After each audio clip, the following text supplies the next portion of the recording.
Pemirsa, jajaran Polsek Kota Singaraja berhasil menangkap 2 orang spesialis pencurian barang kendaraan bermotor yang kerap meresahkan masyarakat. Mirisnya lagi, salah satu pelaku ternyata masih di bawah umur.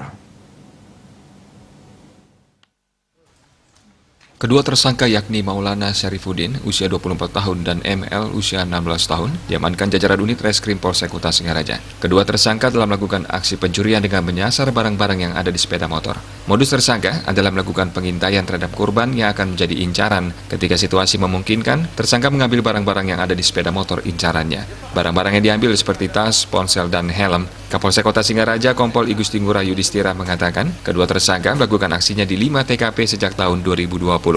Salah satu tersangka merupakan anak di bawah umur dan saat ini dilimpahkan ke unit PPA Satreskrim Polres Buleleng. Kedua tersangka memiliki peran masing-masing dalam setiap aksinya. Ada yang berperan mengawasi dan ada yang berperan sebagai eksekutor di lapangan. Modus tersangka kalau sudah keluar melihat sasaran, jadi di mapping dulu situasinya. Begitu ada barang-barang yang tertinggal di motor di areal parkir, jadi tersangka bersama temannya mengambil barang-barang yang tergantung di sepeda motor.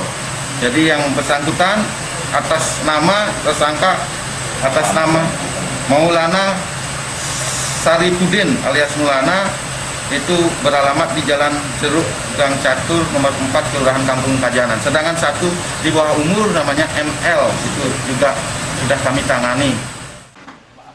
Tersangka Maulana mengaku jika dirinya bersama rekannya mencuri akibat terdesak keperluan hidup sehari-hari. Tersangka mengaku kesehariannya bekerja sebagai penjual sosis keliling.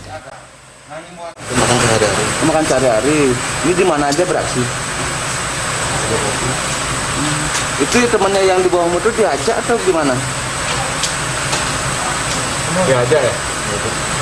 Udah berapa kali ngajak dia? Baru berapa kali? Kerja di mana sih? Jualan. Jualan apa? Jualan sosis keliling. Jualan apa? Sosis keliling. Sosis keliling. Kini tersangka dijerat dengan pasal 362 KUHP dengan ancaman hukuman 7 tahun penjara. Komang Yudi